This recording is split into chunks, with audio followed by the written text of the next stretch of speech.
We have some more definitional things here. We have the difference between monoprotic, diprotic, and triprotic acids. Monoprotic, the acid can only give up one H plus ion. An example would be hydrochloric acid, HCl. It's only got one hydrogen that it can give up. It also includes the carboxylic acids that have a COOH grouping, because this is the H that is capable of leaving. Diprotic acids can donate two. There's an example. Sulfuric acid has two hydrogens, which could each, they're both capable of leaving. And triprotic acids, I can donate up to three. Phosphoric acid. Now, it's important to remember that that has nothing to do with strong or weak. Sulfuric acid is listed as a strong acid, but it is only its first ionization that is a strong one. All right, so what do I mean by that? For the first dissociation, it's complete, and that's what makes sulfuric acid be listed as a strong acid. But this still has an H that it could donate. So HSO4 ion can come apart as another H plus and sulfate ion. But that's both directions. That is not a one-way trip that we associate with being a strong acid. But once it's got the strong acid label, it doesn't matter that the second one is not complete. This one is in an equilibrium. It goes back and forth. The other one I wanted to show you was phosphoric acid. So the H3PO4.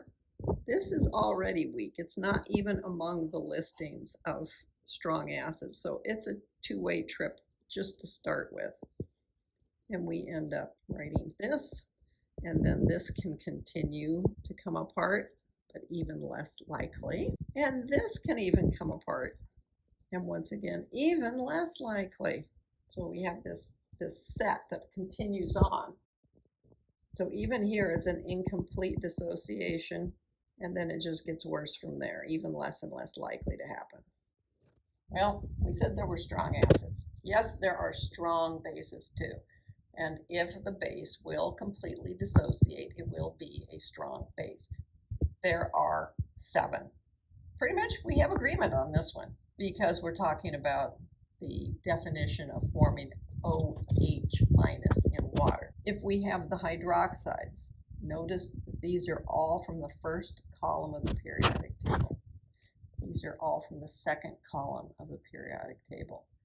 If you put these in water, they will dissolve and form OH minuses, and that's going to be a strong base. Now, so let's look at those on the periodic table. You have the lithium, the sodium, the potassium.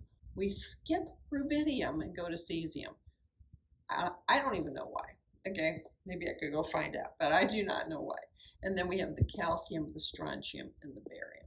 If you have those 7 hydroxides, those are your strong bases. Those are the ones that you should memorize. It is helpful to remember the solubility rules, because those alkaline ions that we just pointed out in the periodic table are what help us find out that it is going to completely dissociate. And then we also have the alkali earth metal. You'll notice that these are the ones that keep getting called out as the exceptions when you look at the solubility rules. The calcium, the strontium, and the barium. Those were the exceptions to the hydroxides being insoluble, which meant that they made the hydroxide soluble. A weak base only partially dissociates. So that means you got your double-headed arrow going on with like ammonia combining with water. We'll make ammonium ions and hydroxide ions, but it's only a partial dissociation. It's in an equilibrium. And one more definition, amphoteric. This is anything that can be either a proton acceptor or a proton donor. So that makes things a little interesting. I'm sitting here going, what are you talking about? And then you show me these two. I know this one's a strong acid, this one's a weak base. Why are you showing me this to try to explain this word? Well, It's because the thing they have in common is the water. You see, in this case, the water accepted a proton. Yeah, that's what happened. It accepted a proton. And in this case, it gave up a proton. So water is amphoteric.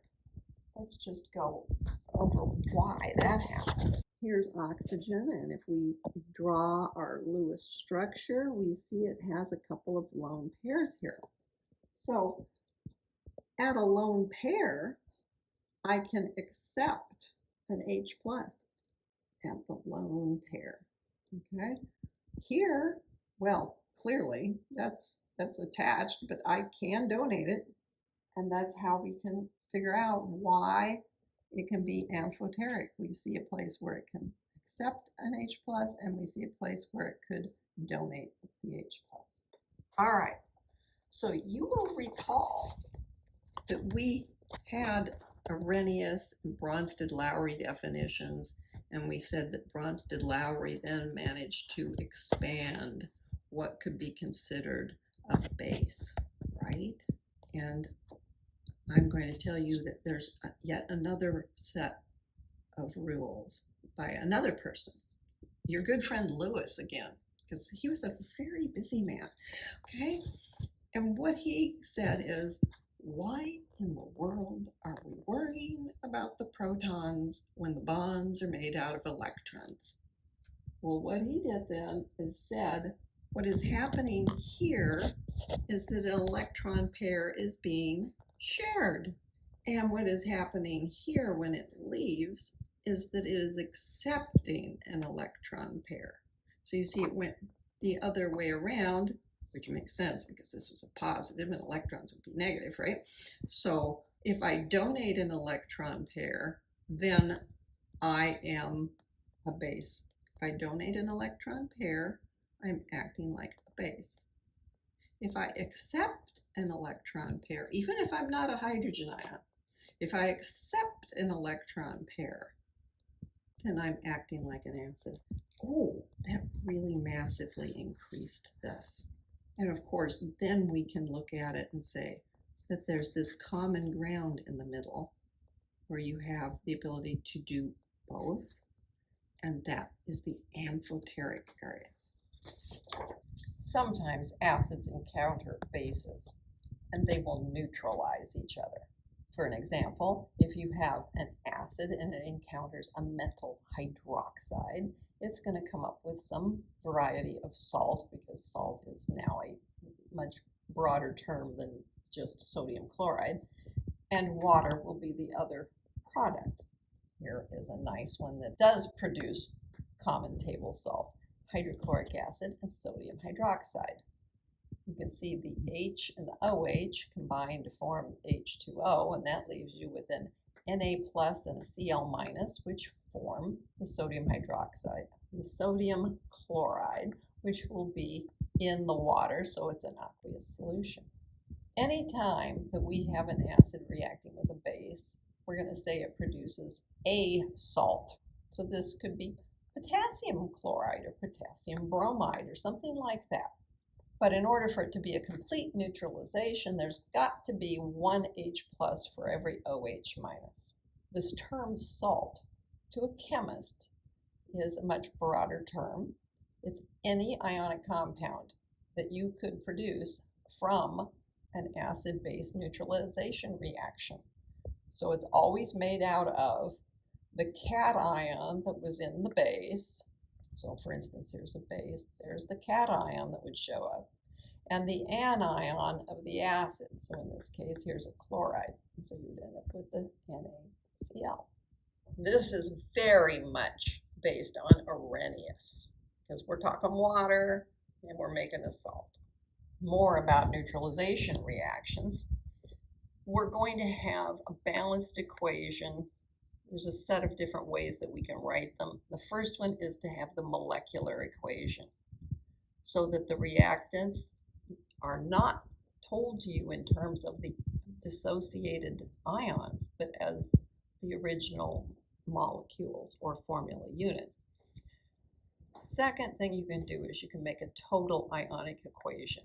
where you put in everything and you say, hey, you know what? I know I put this in water, so I know it's in pieces. And I write down all the different pieces. And when I say all, I mean all. Because my next definition is, I need spectator ions. Well, what do you mean spectator ions? Well, that's any ion that doesn't end up reacting. You could ignore it in essence. And a net ionic equation is when you decide, yeah, you know what, I'm going to ignore the spectator ions because, well, they didn't do anything and they're just making this look cluttered.